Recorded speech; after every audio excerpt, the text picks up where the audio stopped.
Good morning, and welcome back to America's Leaders from Coast to Coast, the 250th Anniversary Edition. Today is day 67 of the year, Sunday, March 8th, 2026. I'm Stephen. And I'm Leah. We are wrapping up our weekend historical deep dive today with one of the most heartbreaking, frustrating what-ifs in all of American history. We are looking at a brilliant scholar and a battlefield general who never even wanted the job, and whose presidency was tragically cut short after just 200 days. We are talking about the 20th President of the United States, James A. Garfield. Stephen, James A. Garfield had an absolute powerhouse of a brain. He was born into brutal poverty in a literal log cabin in Ohio. His father died when he was a baby, but he had this insatiable desire to learn. He worked as a canal boy just to earn enough money to go to school. By his mid-20s, he was a classics professor and the president of a college. There is this legendary, famous story about him that he was perfectly ambidextrous and that he could entertain his friends by writing in Greek with one hand while simultaneously writing in Latin with the other. He was a genuine intellectual.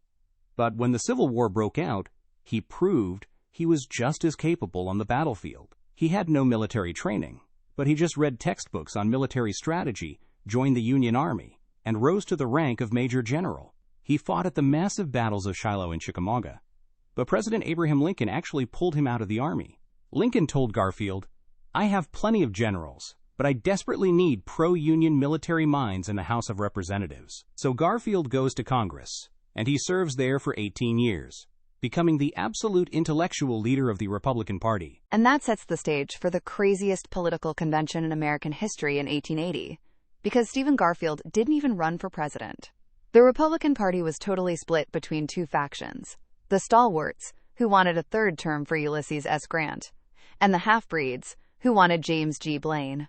Garfield went to the convention in Chicago just to manage the campaign for a completely different guy, John Sherman. Right, but the convention is totally deadlocked. Nobody can get a majority, and eventually Garfield gets up to give a nominating speech for Sherman. And he is such a brilliant, captivating orator that the delegates in the room just stop and think, wait, why don't we just vote for him? On the 34th ballot, a few delegates switch their votes to Garfield.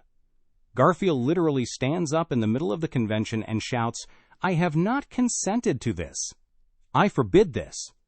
He tries to stop them, but the momentum is unstoppable, and he is nominated on the 36th ballot. He is the only sitting House member to ever be directly elected to the presidency. So he takes office in March of 1881, and he immediately proves how tough he is. He goes to war with the most powerful political boss in America, Senator Roscoe Conkling of New York. Conkling was a stalwart who demanded the right to control all the lucrative political appointments at the New York Custom House. This was the spoils system, where politicians handed out government jobs to their friends to maintain power. Garfield refused to back down. He asserted the constitutional power of the presidency, appointed his own reformer, and completely broke Conkling's power. He also started pushing heavily for universal, federally funded education. Following the end of Reconstruction, Garfield realized that the only way African Americans in the South were going to be protected and elevated was through a massive national education system. He had this incredible vision for the country, but it was all shattered on the morning of July 2nd, 1881. It is such a senseless tragedy. Garfield is walking through the Baltimore and Potomac Railroad station in Washington, D.C., getting ready to go on a summer vacation. And a man named Charles J. Guiteau steps up behind him and shoots him twice in the back. Guiteau was a completely delusional, failed lawyer. He had written a tiny pamphlet during the campaign, and he was completely convinced that his pamphlet was the only reason Garfield won the election. Because of the spoils system, Guiteau felt the president owed him a job. Specifically, he wanted to be the American consul in Paris. When he was rejected, he decided to assassinate the president. After he shot Garfield, Guiteau famously shouted, "I am a stalwart of the stalwarts. Arthur is president now," referring to Vice President Chester A. Arthur. But Stephen, here is the absolute most tragic part of the story. The assassin's bullets did not kill James A. Garfield. The doctors killed him. The bullet that lodged in his abdomen didn't hit his spine.